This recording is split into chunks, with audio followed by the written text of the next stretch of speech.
The only other argument I hear is that it's too complicated. We need to stick with the simple system, but honestly, I just learned about dual member proportional this morning. It took 5 minutes on YouTube, so... There's some great videos out there that people can use to get educated if they want to. It's certainly condescending to British Columbians and Canadians overall, saying you couldn't possibly understand this exactly. system. But what about New Zealand? New Zealand did it. There's tons of other countries that in the last 2 decades have moved towards a PR system. Are we saying that we're not as smart as these people? I think that's insulting. And Canada is one of the countries with the highest percentage of people with university degrees and education. And BC is, out of Canada, the most educated province. So we don't need to be overly boastful about how intelligent we are, but we're certainly on par with the rest of the developed world. Like, I have talked to middle-class students about it and even lower, and they understand the basic gist of it, and it's... Because they've taken the time to go and explore the options. So I think what we really want to tell people, what we want to impart to them is, don't be put off because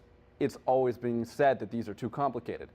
Take the time, go investigate them for yourselves, and then come to a conclusion on your own. Yes. Because there's a lot of good resources, like you said, where you can go out and you can take this information in and process it. I mean, I certainly need the help of an animation to understand how votes are allocated under single transferable vote.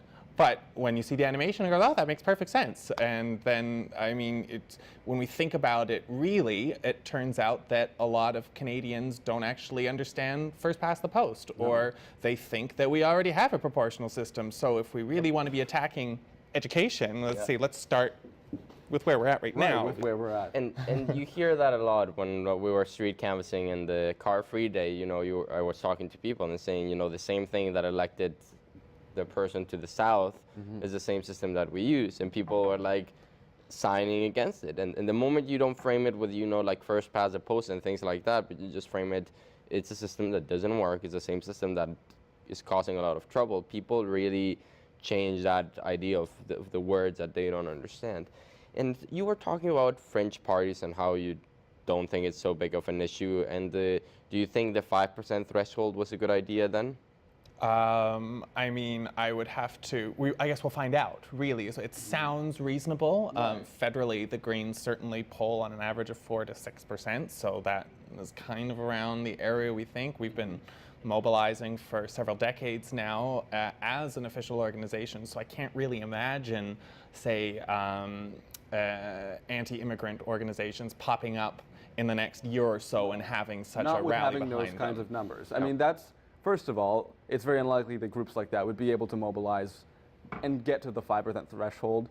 And the other problem is, if they do that, there's a larger societal problem that we need to be dealing with. Exactly. Certainly. And I know, at least on a local level, we have anti-hate speech laws, and really that just means we need to get our politicians more educated on that, because if we have organizations popping up like that and are unchecked, that's more symptomatic of the system, not necessarily the people themselves. So I say, we have laws against that. Why aren't we acting on them? No, that's definitely a fair assessment.